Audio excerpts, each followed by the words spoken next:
Hi and welcome to episode 35 of the Talk is Cheap show. Thanks everybody for tuning in. Hope you're all well, healthy, safe and COVID-free.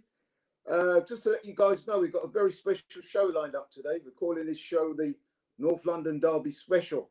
But before we go any further, before we start cooking, let me introduce my resident expert, co-host, analyst, Big C in the house. What are you saying, bro? Back again. What's happening, bro? How you doing, man?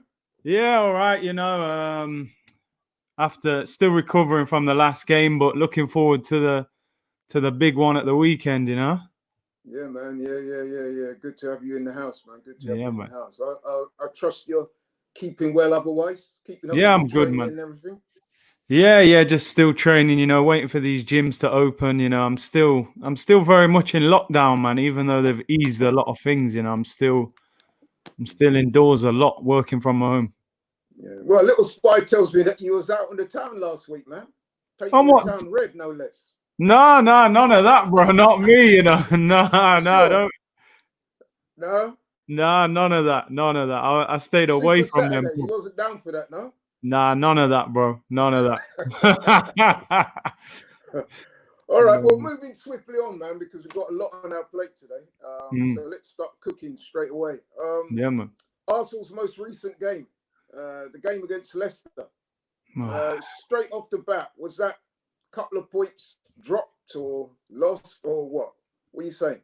Yeah, that was definitely 2 points dropped, man. Leicester had key players missing. Maddison is their creative spark. Both their fullbacks missing, Chilwell and Pereira. And, I think anyone watching that game, that was a very flat performance from Leicester. And I think the first half, we had the opportunity to finish the game off. And this is the difference between, good teams and really good teams, because when you've got the opportunity to finish off a team, you have to take that chance, because that Leicester, Vardy has sort of become the guy who haunts Arsenal now. Like Drogba back in the day, he just used to score every game. I mean, I think Vardy scored 10 in 10. The man rejected a move to us, disrespected us, and then bangs in a goal every time he plays it. So, yeah, man, I always felt a little bit weary in that second half that, we haven't taken the opportunity to get the second goal, and in the end we were punished for it, man. So it was a disappointing draw. It felt like a loss to me. Yeah, man. Yeah. I'm with you on that. So let's go back to the top then. Let's go right from the top. Team selection. What did you think about that? One or two surprises. I think overall the team was pretty much as expected. I was surprised Bellerin played. I thought Ainsley might have played, as I thought, he had a great game when he came on against Wolves, and then the previous game when he started as well, I thought he did well. Apart from that, I expected pretty much most of that side. I think Lacazette scoring the game before got him in. Pepe having the baby was probably an excuse really for him to have him on the bench. So I expected that sort of team. Right, yeah. But we actually got off to a good start in the game, didn't we? We started the game well, I thought. Do you know what, Laurie? I think that first 45 minutes is the best I've seen us play post-pandemic. I thought we were superb in the first half. I thought all the front line looked dangerous. The link-up play, little 1-2s, good movement. We looked like we could score every time we attacked. I thought Ceballos' pass to Saka is one of the best passes I've seen this season. It was a very... Cesc Fabregas type of ball. I'm not making comparisons, by the way, in the players, but the actual pass itself was outstanding. And because, of course, we heard those comparisons. Yes. After Ceballos' first game. Yeah. And then he went missing for a while, so we've got to be careful of that. But, yeah, I know what you mean, man. It was a tremendous pass. It was a great ball, Saka looks full of confidence.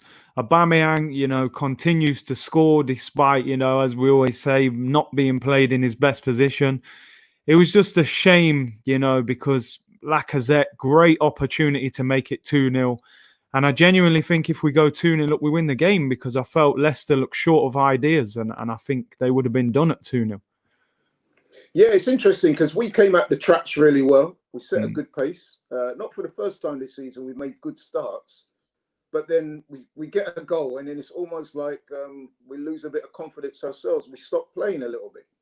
I don't know if whether that's the manager being more cautious, or whether it's the players, a kind of natural affliction that they've got. That once they go in front, they tend to rest on their laurels a little bit and don't approach the game with the same energy that they did previously. Yeah, it's strange, that one, because like you said, man, I thought at the half time we deserved to be more than 1-up. I mean, I know Lacazette had that goal disallowed. Sorry, I'm getting a bit of interruption. But yeah, I was a little bit disappointed that we didn't go in more than 1-0 up. Well, this is the thing, as we're saying. Second half, and like I said, you know, I mean, Leicester seemed to have assumed ascendancy and taking control of the game. So it was a bit disappointing. The thing is, though, right, so what did you make then of the sending off? We've got to ask you about that, because that was pivotal to the game, I thought. Yeah. Was that a red for you?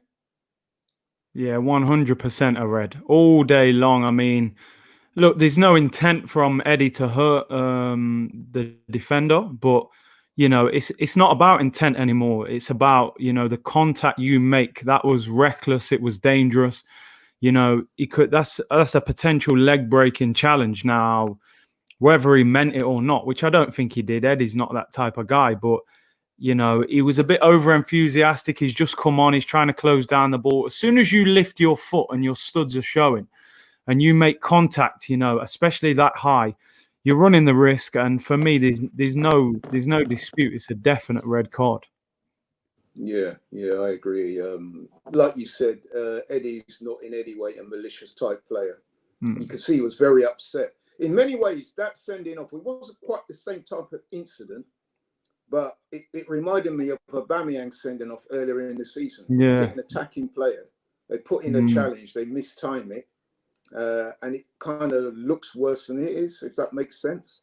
And even Eddie's reaction was similar to Aubameyang's when he got sent off previously. It's almost like they were moved to tears. I felt sorry for him. But I would just say about those substitutions, not for the first time this season, Mikel Arteta's substitutions are giving me some cause for consternation.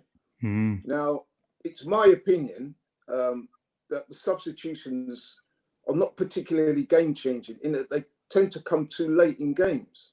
Now, I felt, watching that second half, it was obvious to me that some of the players were flagging a bit, and we needed some new impetus, some energy.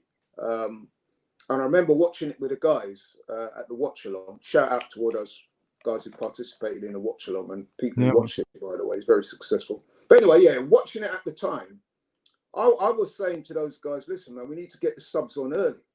And one or two people were saying, well, who would you take off? I goes, well, there's any one of a number of people that could be taken off in this game right now, but we just need some new impetus. The energy is not quite there.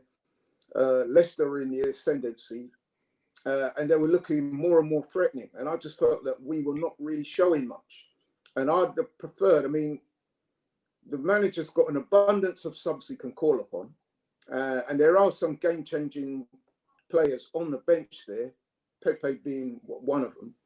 You know what I mean? If you want to go for energy, you've got your likes of Nketiah, your Willock, and your people like that. But I'd have liked to have seen him make 2 or 3 changes early in that half to try and give us a bit of impetus, a bit of boost. What's your thoughts on that? Do you agree? No, I agree with you, Laurie. I mean, I think you could see 10, 15 minutes into that second half that, you know, Leicester had taken control of the game. We were sat deep. A number of players looked tired. I thought Saka looked tired. You know, Ceballos had ran his socks off as well. He looked tired. I don't understand why Pepe didn't come on. I know he'd had a baby, you know, his missus had given birth a couple of days earlier, but I'm sure he would have been desperate to play. You know, you see a number of players, you know, you're on a high when you've had a child. I'm sure he would have loved to have come on, scored, dedicated it to his child. I would have loved to have seen him come on.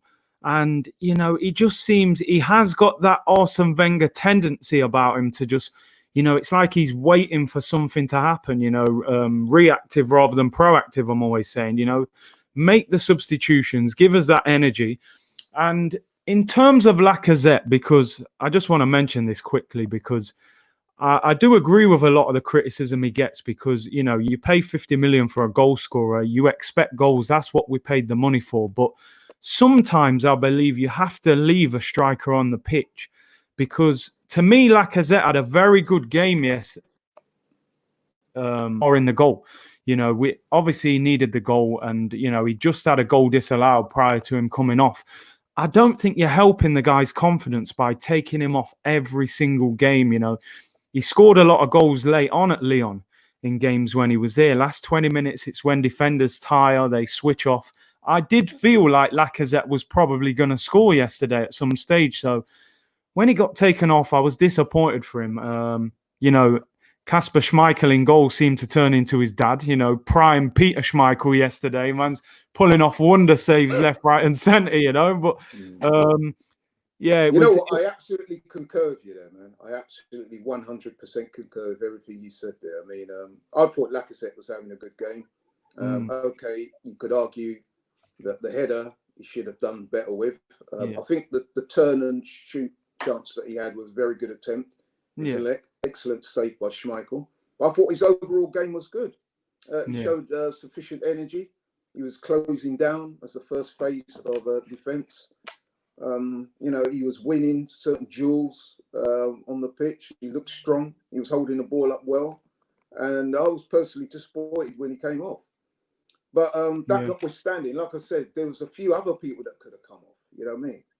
Because they looked genuinely flagging and tired. And I would have hoped that the manager would have picked up on that and made the changes accordingly. And he didn't do it. And I have to say that if I've got one big criticism of Mikel Arteta since he's taken over, it's that we don't see enough game-changing substitutions from him. And if the likes of me and you can see that the team are flagging and need a lift, I would have thought that he could see that as well. I mean, I know he's trusting in his first 11, but you have to be able to make those substitutions that affect the game. That's a very important part of management. And I would also add on that is that since the resumption, the Premier League have sought to introduce this rule with the drinks breaks and the more substitutions to encourage teams. So, you know, it's not like you've been given that excuse that, you know, the players are tired and stuff like that and they're susceptible to injuries. Well, they've actually given them a rule change there, which allows them to maximise your squad to avoid that. So I'm very disappointed that he's not making more use of that, to be honest. I would ask you as well, okay, Eddie comes on, gets sent off within about 4 minutes, hardly touches the ball, if touched at all. But there was also a sending off that could have gone the other way. I'm talking about the Jamie Vardy incident. Did you see that? And what did you make of it? Do you know what? Initially, when I saw it, I thought it was just a collision, and I was like, "Nah, that's a bit harsh." But having seen the replay and the body language and the movement, I feel like Vardy left one on him. I think it is a red card, and you know, I really do question this VAR. I don't understand how at times it is used and at times it's just completely ignored. Because I think if VAR look at that, Vardy gets sent off. So yeah, I thought it was a shocking decision. To be honest, I think it's a definite red. Yeah, I agree. Also, I thought it was a sending off. At the time, I was mixed about it. I wasn't quite sure. But with the benefit of hindsight and having seen it again, it's clear that Vardy was a bit mischievous. In fact, I'll say more than a bit mischievous. He was seeking to leave one. It's probably as a result of his frustration up until then. And it was quite clear to me what he did. You know, I mean, he kicked out. And if that was, you know what is funny is that although the incidents are slightly different, his one was probably a lot more intentional than Eddie's one. You know, a lot more. You know? Obviously, he will never admit that, and a lot of Leicester fans will, you know, look the other way. But the more and more you look at that, man, looks worse. It becomes more egregious, and that was definitely a sending off offence. So 100%. But all in all, though, just to sum up, I felt that a draw was a fair result. It's a proverbial game of two halves. In the first half, we were clearly the better side. We went 1-0 up. We could have had more goals. We didn't capitalise on it. In the second half, Leicester were clearly the better team. They had chances to get more than one goal. They didn't. So I thought a draw was a fair result. It's just that the fact that we scored first and we're looking so good in that first half it did kind of leave me with that taste in my mouth afterwards that we should really have won the game. Therefore, it was 2 points dropped. Definitely. Although when you look at the stats, you'll actually see that Leicester had most of the possession in that game and also had more shots on goal. Wow. So I know there was one or two people at the watch along yesterday, most notably Ty, who was saying that he felt hard done by. But I'm not so sure. I think in terms of what took place on the pitch, I think that we were quite fortunate in some areas not to get beaten. So, we've got to be fair and say that a draw was probably a fair result. What were you saying about that, man? Yeah, I'd say so. Like you said, game of two halves. We had the opportunity to finish it off in the first half. We just kind of retreated in the second half, and they completely dominated the second half. I think the only shot on target we had was the free kick from David Luiz in the second half. So, yeah, I just wonder why, we play totally different in the second half. It's a little bit frustrating. I guess you could say one of the positives, and this is something that I've noticed, and I will give Mikel Arteta credit for this one, is that we're showing a bit more resilience. So when we do come under pressure, we seem to be handling a lot better than hitherto. So I will give him credit for that. So, it's a draw. We didn't lose. And we move on to the next game at the weekend, which brings me very nicely on to the next phase of the show. And I'm very pleased and honoured to welcome our special guest in the house. Toby, Tottenham fan. Is he in the house? Where is he? Let's see him, man. Finally. Yeah. So we thought you backed up, man. What? No. There was no way I was backing up at this chat. No. For a minute there, man, I thought you'd had second thoughts. Toby, before we start, I want to ask you one question. Go on. Why? What do you mean, why? Why do you support them? Because they're a great team.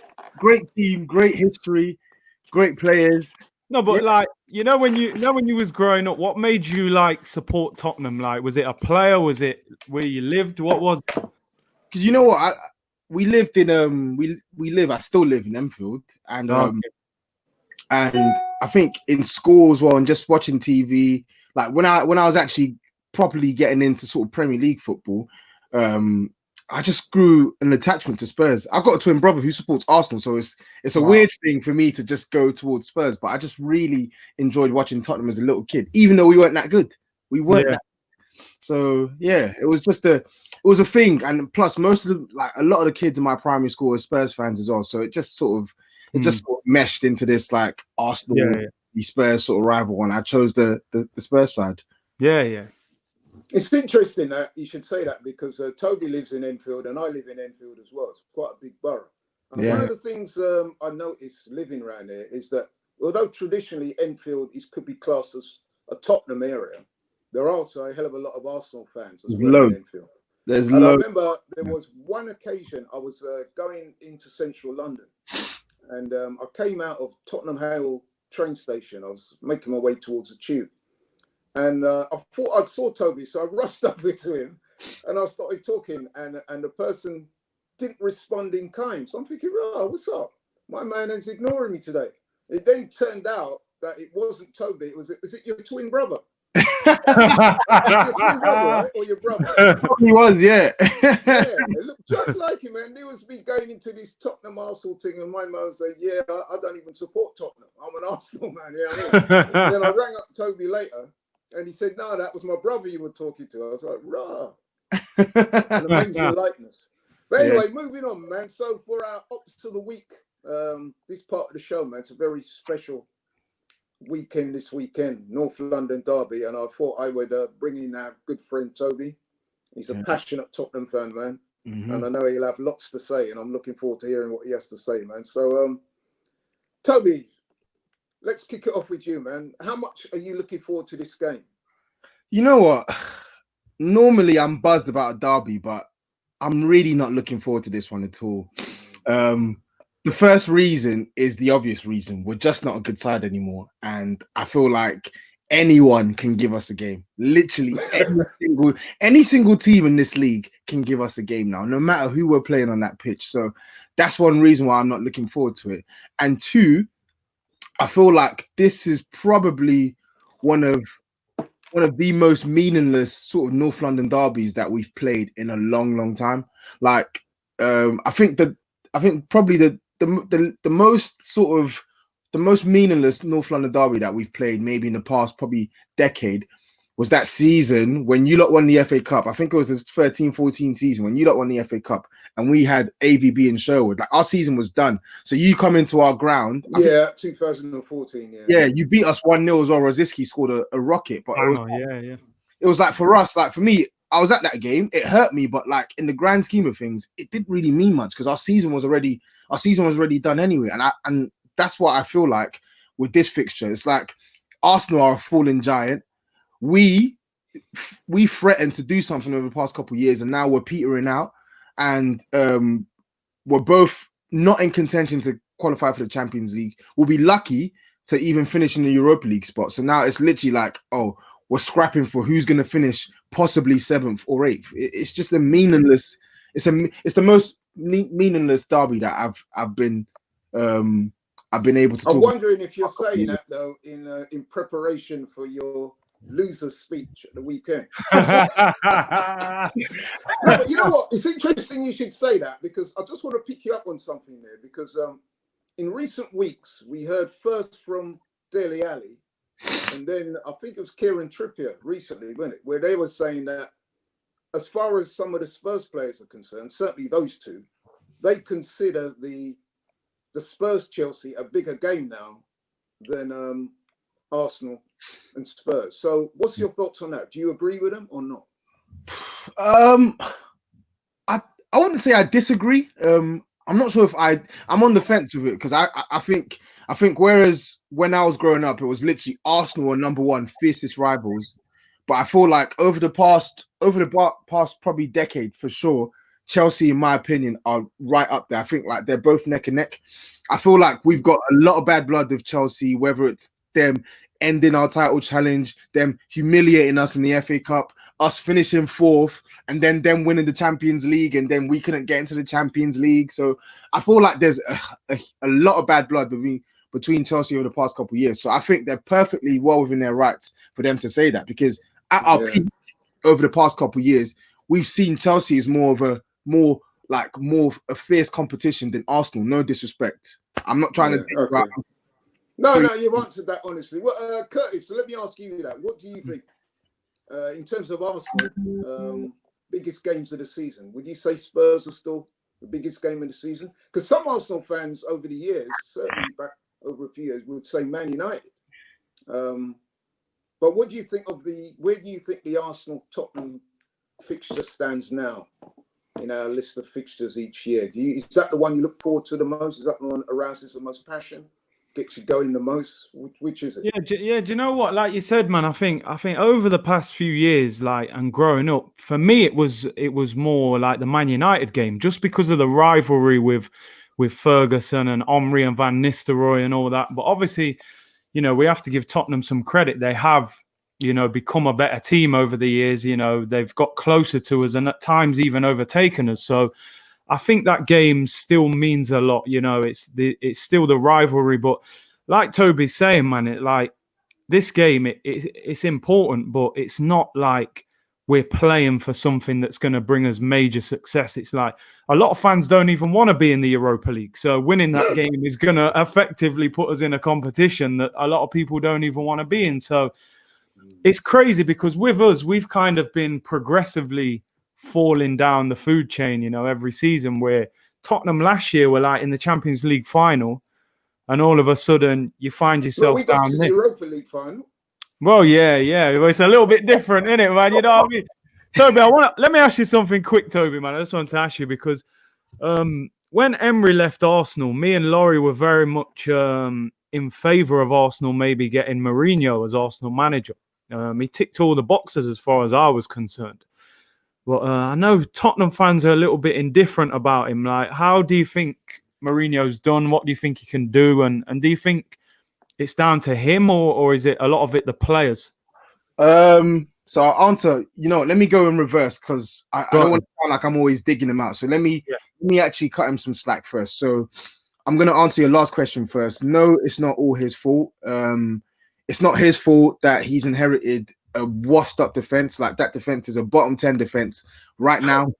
It's not his fault that we have players who are starting in our team now that couldn't even get into our squad 3-4 years ago. They were benchmen 3-4 years ago. And it's not his fault that we had a crazy circumstance of injuries where we had our best striker and player missing for pretty much the rest of the season before lockdown was enforced.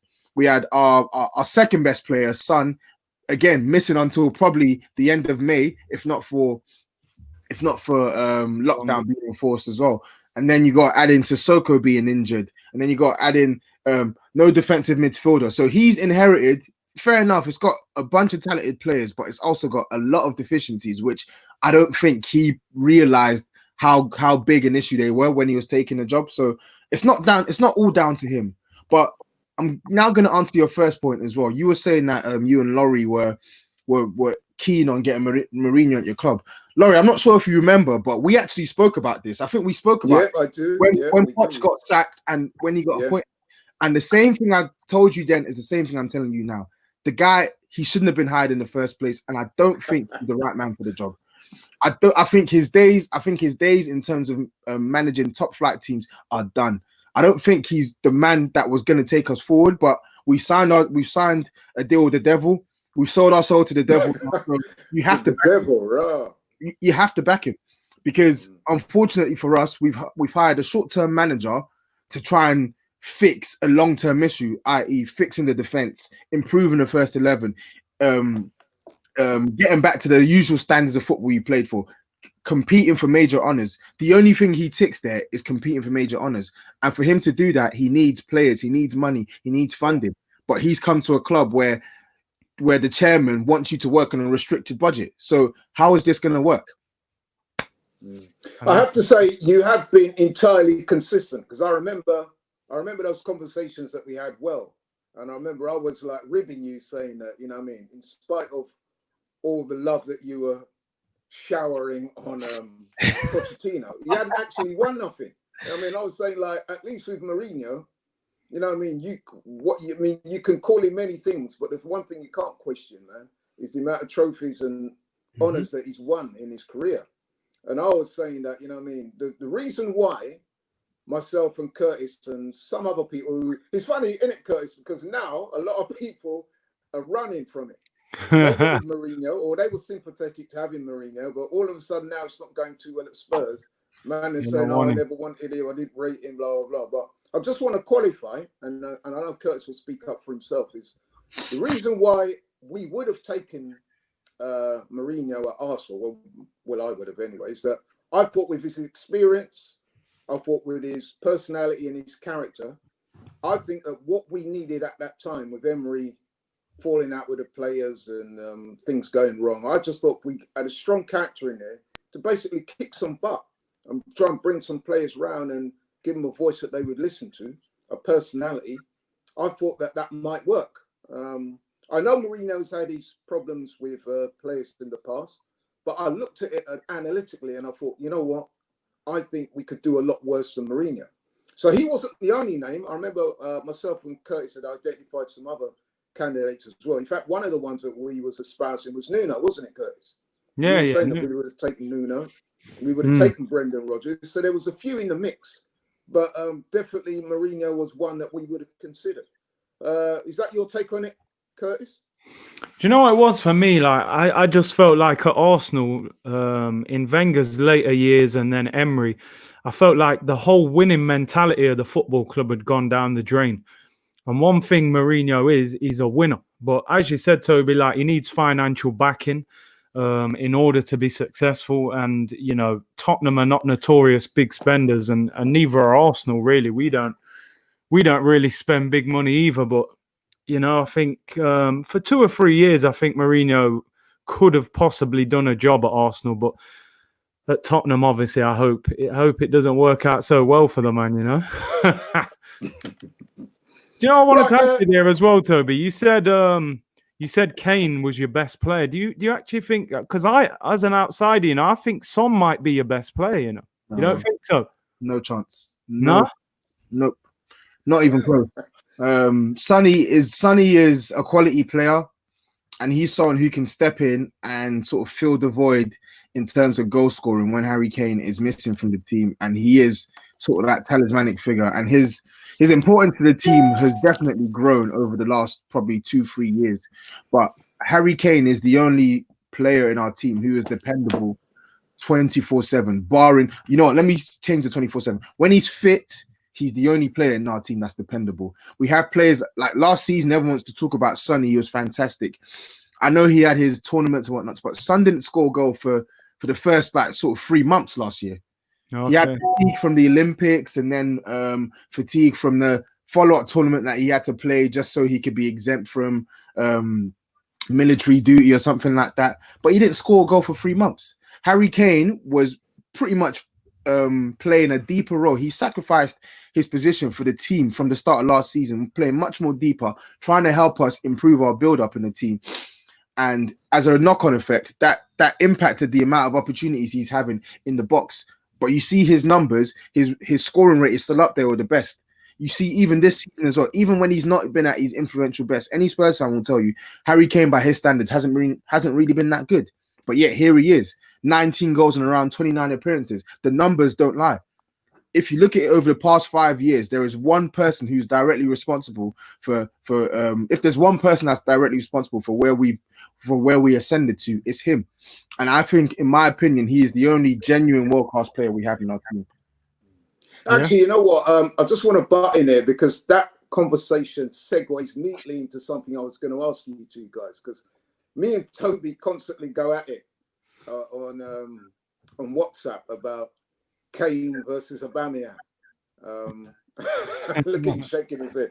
I knew that question. I just wanted to air it out now, man. Let's put it on Front Street right now. Look, Aubameyang versus Kane. Listen, man, I'm very firmly in the Aubameyang camp for a number of reasons I've expressed to you previously, Toby, in terms of the fact that his goal scoring stats alone. I mean, he bested Harry Kane last year. He's on course to do it this year. I mean, I know you're going to come back and say that Harry Kane's had injuries, but hey, man, that's part of the game. That's part of what happens in football. So it is a factor. The goals he scores and the fact that, unlike Tottenham, Aubameyang scoring his goals infrequent off the wing. He's having to come off the wing and look for work to get his goals, which is something that Harry Kane doesn't have to do. But Curtis, let me start with you, man. What are you saying? Aubameyang versus Kane. Who's the superior player in your opinion? Listen, you know where this answer's going, but you know what? I'm genuinely not saying this in a biased manner because I do rate Harry Kane. No, honestly, bro, I'm a very unbiased Arsenal fan. I'm telling you, Kane's a very good player, but to me, I think, and you're not going to like this, but I think for Kane to reach his potential, I think he needs to move on from Tottenham. In a similar way to like Berbatov, Bale, Modric, I think Kane needs to be at a Man United, a Man City, a Real Madrid. He's had injury problems over the last few years that have probably stopped him winning certain golden boots. But I think, yeah, maybe with his back to goal, his link-up play and that kind of thing, he's a little bit better than Aubameyang in that sense. But Aubameyang's got the pace. He's more versatile. I think he's ice cold in front of goal. He's playing in a team that is poor. Like, we're finishing outside the top 4, mid-table. This guy's still winning golden boots. So, for me, Aubameyang's better than Kane, man, especially right now as well. All right, Toby, you've heard that. Now you make the case for Harry Kane, which I know you eloquently will try to do. The floor is yours, my man. Go ahead. Curtis said something there that was quite coy. He said, with his back to goal, he's a little bit better than Aubameyang. That has to be the understatement of the year. A little bit better. If Aubameyang doesn't score, and this is from someone who actually thinks Aubameyang is a world-class striker, if Aubameyang's not scoring in his game, you don't notice him. You don't notice him in a match. No, because you lot had your chance to speak, so now it's my turn. If Aubameyang ain't scoring, you don't notice him in a match. And yes, I appreciate his pace and his versatility, but Harry Kane is a better finisher in the box. Yeah, I can go look at. I'm not sure if you don't believe in expected goals, but I can look at expected goals for these two strikers over the past 5 or 6 years, And more often than not, you'll see that there's one striker who consistently outperforms his expected goals, which means he's burying chances that are where it's harder for him to score. And then there's one striker who's missing more chances, i.e., he gets more chances than goals he scores, and he's fluffing a couple. Guess which one Aubameyang falls in? That's inside the box. Expected goals. Exactly. And now outside the box, Harry Kane's weaker foot is better than Aubameyang's. Harry Kane's long distance shooting is better than Aubameyang's. And then let's talk about this back to goal play. Harry Kane, he's better in the air than Aubameyang. Harry Kane can play number 10, better than Aubameyang. Harry Kane passing significantly better than Aubameyang. Harry Kane football intelligence, apart from movement in the box, better than Aubameyang. So you tell me this is a striker who matches Aubameyang when he's fit. He's matching, or in some cases outperforming Aubameyang in terms of goals scored, and when he's not scoring, he's still able to impact the game. So please explain to me how Aubameyang is better than Harry Kane. It doesn't make sense to me. Are you coming to me? Am I coming back? Yeah. Yeah, I'll let you go, Curtis. Go on. All right. So listen. And then what I'll do is, after you've ravaged him and the carcass is left, you just finish off the leftovers, yeah. Yeah. No, but listen, all that expected goal thing, I don't really buy into all that, man. I want to see what you're actually producing, man. But yeah, I hear you. But no, listen, for me, Kane is he's become slightly injury prone lately. Over the past couple of years, he's suffering with injuries now. You know, these things, when they tend to creep into your game, you know, we see it with strikers like Sturridge and, you know, Fernando Torres. Sometimes you can be injury ravaged for a number of years. There's no doubt in Harry Kane's numbers. I'll never say the guy's a bad striker or anything, although I'll never forgive him for not passing to Sterling in the England shirt. But that's a different scenario. He ruined the whole summer there, you know. But listen, but no, Aubameyang for me, like Aubameyang's feeding off scraps, bruv. When I watched Kane play for Tottenham, when he's banging goals in, you see a free-flowing team. Lots of service, Dele Alli making third man runs, Son pulling defenders away. You know, Kane gets fed, man. He gets plenty of service. Not anymore. Yeah, maybe not now, but under Pochettino, man, he was being fed like a baby, man. I'm telling you. But Aubameyang's out here starving, bro. Playing left wing, running up and down the wing, having to help out his left back. Man, still scoring against all the top teams. Won the Golden Boot last year. One goal behind Vardy this year. I'd back him to win the Golden Boot this year as well, man. He's producing. You know what? Sorry, Laurie. Before you come in to finish, it's telling me that before Harry Kane had that big injury against Man United at the last season, the one that kept him out for like probably like a month and a half, 2 months, he was on more goal. He was on more Premier League goals than Aubameyang. That's a fact as well. And even before he got injured this season, I think Aubameyang only had something like 1 or 2 Premier League goals in him. So more often than not, even when this guy's having different roles or he's not at his best, he's still matching or outperforming Aubameyang when they're both fit. That's all I have to say. All right, let me just make one final point, Laurie. Sorry to interrupt you. Yeah, go ahead. Barcelona, right, wanted to sign Aubameyang January just gone, and you know Barcelona are no mugs.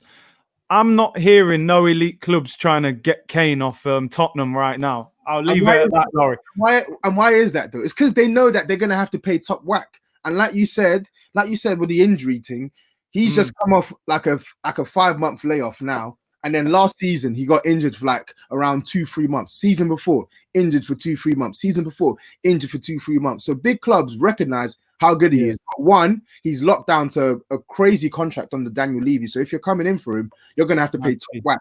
So when you pay top whack, you want to know that this player is dependable 10 out of 10 months in the season. And for some of these big clubs, they're thinking he's worth the investment on the pitch, but how many months are we going to see of him off the pitch?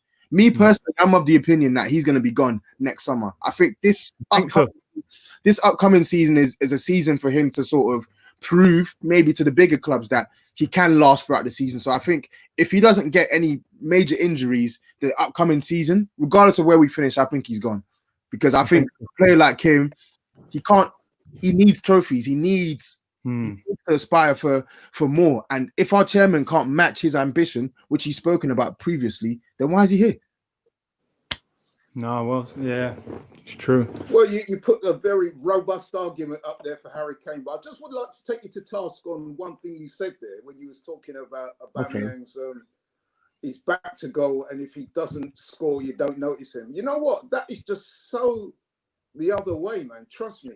It's improving. It's improving. Let me not lie. Seriously, if you next time when you watch a game this weekend, watch out for Aubameyang's work rate. It's actually prodigious. In fact, me and Curtis on many times on this show, we have lamented the fact that this man is working so hard up and down the wing, tracking back, making tackles. We're saying, listen, we would rather him further up the pitch. We would rather him further up the pitch where he's in a position to score goals. You know what I mean? We don't like the fact that he's tracking back and doing all that extra work. You know what I mean? And I think the big difference between Kane and Aubameyang is something that I hinted on earlier, is that with Tottenham, what they've done is that they've structured the whole team around Harry Kane and providing him with the service that he needs to score goals. And don't get me wrong, Harry Kane is a very talented player. I actually do like him as a player. He's an excellent player. But I really do think that Aubameyang can do a bit more. Okay, you talked about headed goals and long-range shots and stuff like that. But if you look in terms of Aubameyang's speed, the work he does on the wings, he beats players, he provides assists. You know what I mean? The work rate is prodigious, man. And I really do think you'll be shocked this weekend at the amount of work he does, because he's basically having to sacrifice his role in the team to bring the likes of Lacazette and Eddie into his team, and Martinelli when he was fit. So I would just like to add that. No, I rate that's why for me, I'm not one of these deluded Spurs fans who will dump on Aubameyang. I genuinely think he's a world-class striker. I think in world football there are probably 3 strikers who I rank above Aubameyang in terms of goal scoring, and that's Harry Kane, Lewandowski, Aguero. That's in no particular order. So those are the only 3 strikers who I can say outright are better than Aubameyang. Everyone else, I think, in terms of goal scoring alone, I think he's better than everyone else. But I do agree that his work rate has definitely improved on that left-hand side. I see him tracking back a lot. I see him actually doing stuff off the ball. And I appreciate that he's added that element to his game, because he's obviously a number 9. But when I'm talking about Harry Kane outside the box, I'm saying what Harry Kane does with the ball. Harry Kane already works off the ball, but when he's got the ball, Aubameyang wishes he had Harry Kane's ability on the ball outside the box. I'm being dead serious. He can't pick a pass out like Harry Kane. He hasn't got the intelligence to do things with the ball that Harry Kane does with the ball. And that's my final point. Okay. Well, listen, I'm going to beg to differ on that. I'm sure Curtis will as well. I bet you we don't want to make this just about the 2 main strikers. Let's talk about the teams in general. And I think listening to you and then Curtis, I think it's both fair to say that the teams now are not as good as they were in bygone years. Certainly, Tottenham this season are nowhere near the team they was a couple of years ago under Pochettino when he was getting to Champions League finals. And Arsenal, we haven't been the same team now for a number of years. Those glory days seem to have eluded us for some time. But what I would say is, in terms of the current teams now, give us your honest assessment on Arsenal, on their strengths and weaknesses. And do you think that Tottenham are a better team than it right now?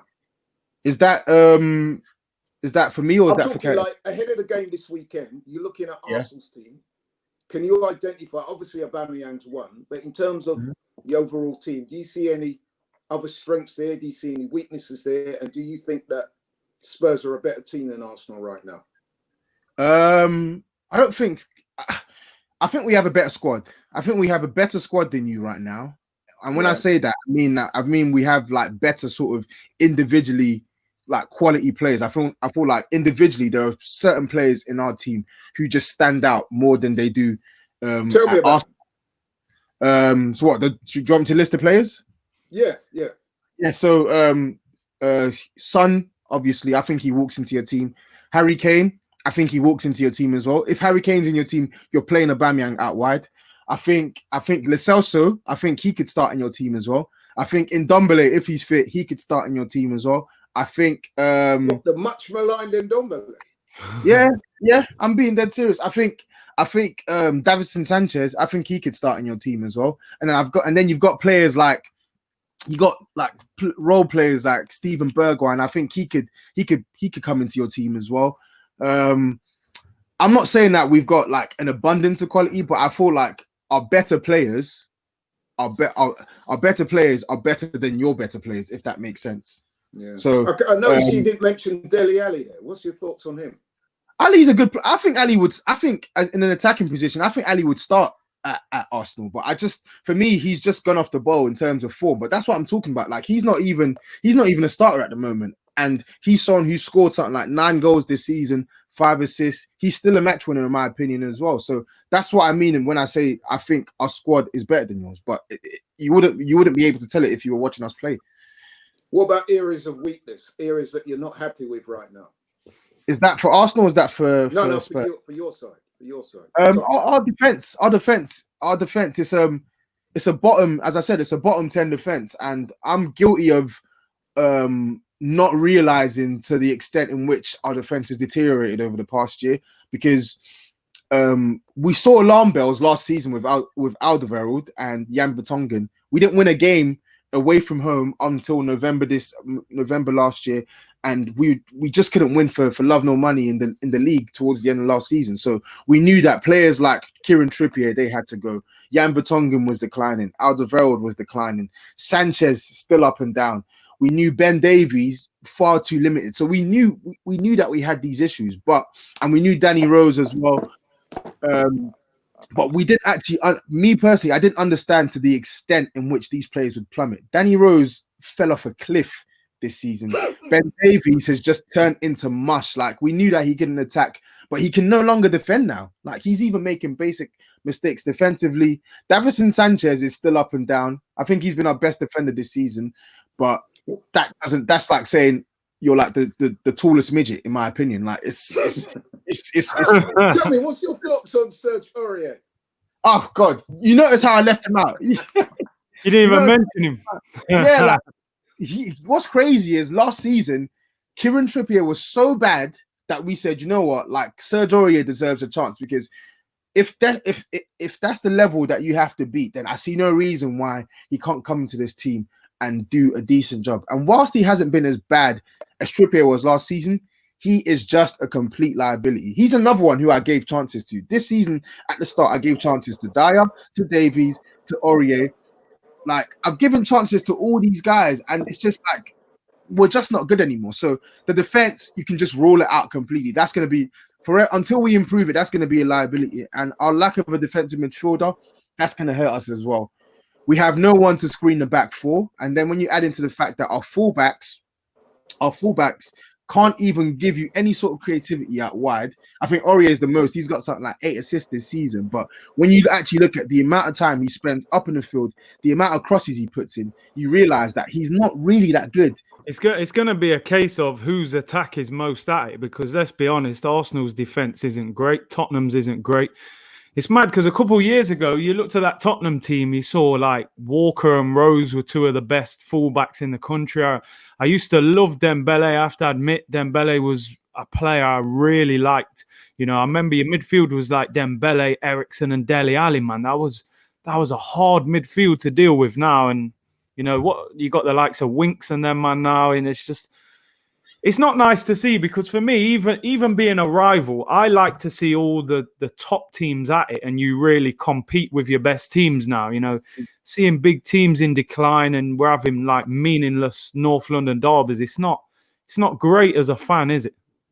No, it's not at all. And the thing is, just harping back to that North London derby point, even though Kieran Trippier and Ali had their points for why Chelsea can be considered as fierce a rival, I will argue this to the death. No matter how meaningless the games are, in terms of the entertainment value, the North London derby for me is the best. It's the best fixture in the Premier League, in my opinion.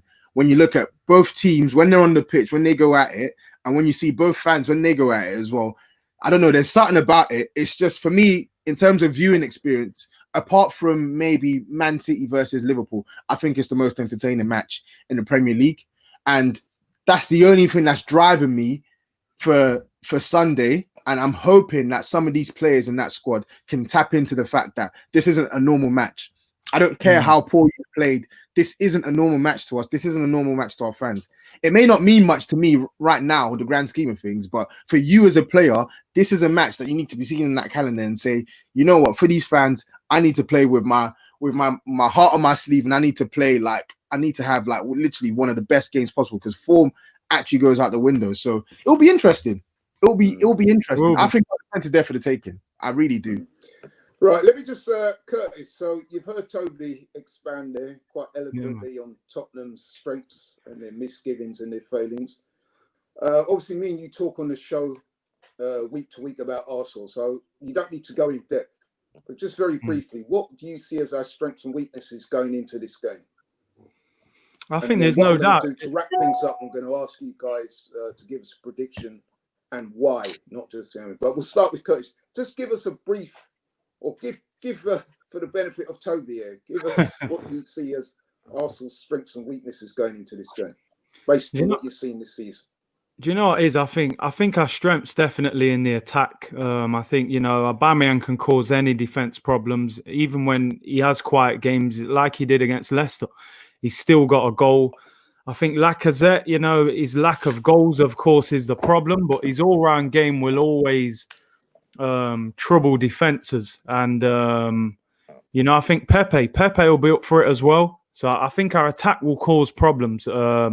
Obviously, our weakness is similar to Tottenham's, man. It's our defense. They've got a mistake in them at any time. Mustafi, I've seen Mustafi get dealt with by Kane a few times. So I'm not confident that Mustafi and them, man, they're even in the middle of the park, Xhaka is somebody that someone like Sissoko will probably cause problems to. So I think there'll be goals. That's all I can say. I think both teams' attacks will be up for the game and feeling like they can get goals, man. Okay, right. So Toby, moving forward now, I'm going to press you now for a prediction, but I don't just want you to give us a prediction. I want you to articulate why you feel the way you feel. So, whatever result it is you feel is going to happen, I want you to give us a little insight into why you think, based on what you've seen of Tottenham, is going to happen. So we'll start with you, my man. You're our special guest. I think it's going to end a draw. I think I can see a 1-1 or 2-2 draw. I think Arteta, he's come into a decent run of form now. Obviously, you lot beat Sheffield United away. Then you went to Wolves, as we told you. Yeah, it's true. And then you went to Wolves and got a clean sheet as well. And then even Leicester as well.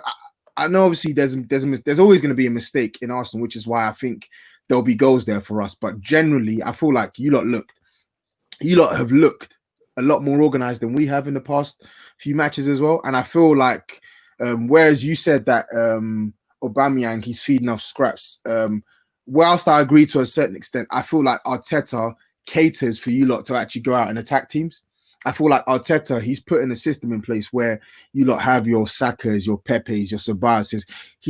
There's cohesion when you lot are going forward, and you lot can hurt teams as you saw against Leicester yesterday. Us, on the other hand, I think it's like a stumbling approach. We're way too individualistic when we attack, and I feel like that's going to become our undoing, because I don't think we're going to be able to continuously put pressure on you on Sunday, whenever it is. I think our individual players, our top quality players, will bail us out, but generally, I don't think it will be enough to bail out that defense. So that's why I'm going for 1-1. Right, that's very eloquently put and articulated. Right, Curtis. Yo, so what do you say, man? You've heard what the man's had to say. He's not actually not 2-2. Sorry, not 1-1, 2-2. 2-2. Okay, right. So you heard that. He's very firmly come down on the side of a draw. Curtis, what do you say, man? I want to know your prediction, but not just your prediction. Why you think that prediction will transpire the way you think it will?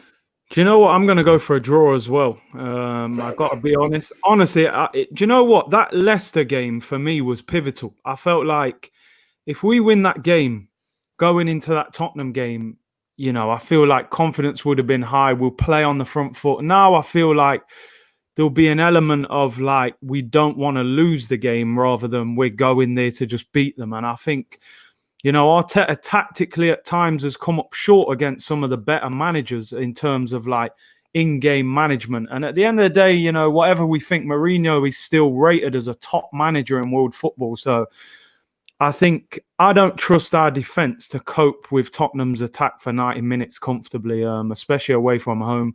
I think we'll score against you. So I'm going to go... Do you know what? I'm gonna go 2-2 as well. And I'm not just saying that because you said it. I can see there being goals in both halves, man. I know we drew last year. I think 2-2. Well, it's interesting because the last 6 games we've played has been like 2-2 and 2. 2 wins for each side and 2 draws. And then the most recent 2 games have ended in draws as well. So draws does seem to be a fixture of this game, you know what I mean? But you know what? I'm going to stick my neck out and go for a narrow 1-0 victory. And guess who's going to score, Toby?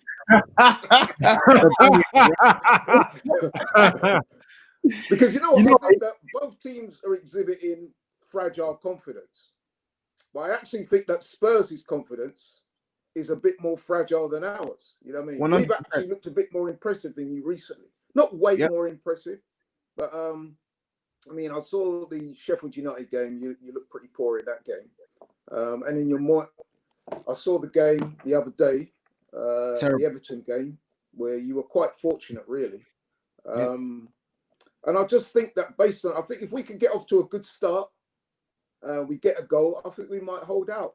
You know what I mean? Obviously, we'll have to keep Harry Kane quiet, which is something that we're not very good at normally. But yeah, 1-0 or 2-1. Yeah, maybe 2-1. 2-1. I think he will score. I think Harry Kane will probably score, to be honest. I'm backing us to get maybe Lacko will get another much-needed goal, and I think we'll run out narrow winners. I just think you won't bet on that goal, though, would you, Laurie? You wouldn't put money on Lacazette getting that goal. and he scored something like, I think he's only scored like 1 away goal this season, 1 away goal last season, and you think he's going to come away from home. He did score against you guys last season as well, Lacazette. Yeah, he did at the Emirates, not away from home. Away from home, he missed like 2 or 3 glaring chances. Although we have to say that home and away, since the resumption for COVID, it's not been quite the same factor, has it? Nah. That home and away thing doesn't carry quite the same resonance as it would. Because I have to say that it would have been our first game at the new stadium for Tottenham as well, isn't it? Mm-hmm. So that would have been absolutely bouncing on a normal day. But obviously the crowd element is not going to play a part. So I think that evens the playing field out a lot more, for want of a better word. Yeah. So I think I don't think that would be too much of a factor. I'm going with a narrow Arsenal win. I do think at the moment we are slightly the better team. We're playing with a bit more confidence and a bit more purpose. There's obviously things going on behind the scenes at Tottenham. I also just want to ask you about the Son and the Lloris bus stop. What was your thoughts on that? I know Mourinho said he thought it was a beautiful thing. What's your thoughts? I think obviously he's going to exaggerate, of course, but me personally, I wouldn't have liked them to do that on camera, but I can see. I think Lloris is well within his rights to have a go at our attackers, not tracking runners and stuff. Because if you look at our previous performances, if you look at us this season, our issue, in addition to the fact that our defense is poor, is that like our midfield and our attack, we're not doing all we can to sort of protect the back line. And while Sonny isn't the worst defensively, he does track back. I think there he was just a tad too lazy. And it's about time that Lloris actually was vocal, because he's our captain. So when you see something wrong and it puts us in jeopardy, speak out. That's what he needs to do. And he should have been doing that a long time ago. I must admit, I've got no real issue with that type of thing either. I think it shows a bit of passion. And let's face it, man, we're not expecting all the players to all get along and love each other. And if somebody's out of line and makes a mistake and the captain pops a collar for it, man, then hey, it's all good as far as I'm concerned. At the end of the day, it's a team game. Curtis, you'll know more about that than most, having played at a very high level.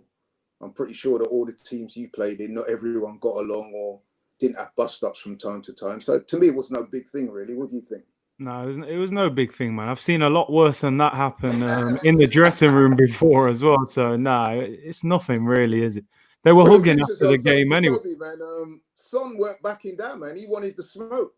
He was like, the man's been on national service, man. You know what I mean? Yeah. Service. Yeah, You know, man. and I'm like martial arts trained in the Korean army. I'll have some of that. You know what I mean? But, and listen, we've got problems of our own at Arsenal, man. You know what I mean? One or two things going on behind the scenes there as well. So, you know, hey, it's all good, man. It's all good.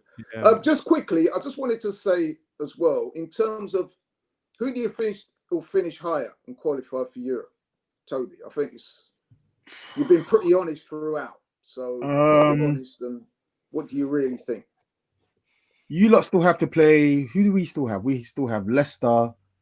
I need to judge it on fixtures, really. Yeah, because we've got quite a difficult running. There's not much in it. I'd probably edge with us, not because we're this significantly better side than Arsenal at the moment, but because maybe we have a bit more fortunate fixtures. I'd expect us to win tomorrow against Bournemouth. I'd expect us to, you know what? Yeah, I'd probably edge. I'd go with us. I think we should finish above Arsenal with your fixture list and the players that we have. But you never know. I'll go with us. I'll go with us. There are a couple of points behind us at the moment, but obviously things we know in this league, things can change at any given moment. But in terms of projecting towards the end of the season, do you think we'll stay above Tottenham? I think a lot will depend on the game between us because, as Toby said, I think Tottenham will beat Bournemouth, and we play Liverpool next week. So, you know, unless Klopp rotates, that's going to be a nightmare game. You would expect. If we can beat Tottenham, then I think we can finish above them. But that's a big if. It's a big if. We definitely got the harder fixture running. Well, okay, guys. Sorry that we're going to have to conclude the show. I've really enjoyed it, man. It's been a great participating. Big up, Toby. Thanks to Toby for coming on, man. I really appreciate it, man. No worries, man. Gonna have to have you back at some point, man. But yeah, really appreciate your contributions. You've been honest. You've said what you feel, and you can't ask for no more than that. Likewise, Curtis, he does that every week, which is why we love having him on the show. So yeah, man, great show. Thanks for both of you guys for coming on. Thanks for all the people for tuning in and supporting the show. Hope you all stay well. Keep messaging us. Let us know what you think. Give us your predictions for the game and why, as I asked the guys to give us their predictions and why. I want the people out there to do the same. And I'm certainly looking forward to this game, man. Despite what Kieran Trippier and Dele Alli and one or two of the other players may seem, I think for the majority of the fans out there, for both teams, this is without doubt the biggest game of the season. And I think that the fact that we are in similar proximity to each other actually kind of makes it that, you know what I mean? It kind of gives it the game that kind of appeal. Because no one is, I don't think either of us, if we're being honest, can say singularly that we're much better than you, you know what I mean? I think it's fine margins. And I think it will make for a very competitive game. And I'm very much looking forward to it. But like I said, guys, thanks very much. Thanks to all the guys out there for supporting and watching. Keep doing that. And next week, we're out. One. Yeah. Bless up.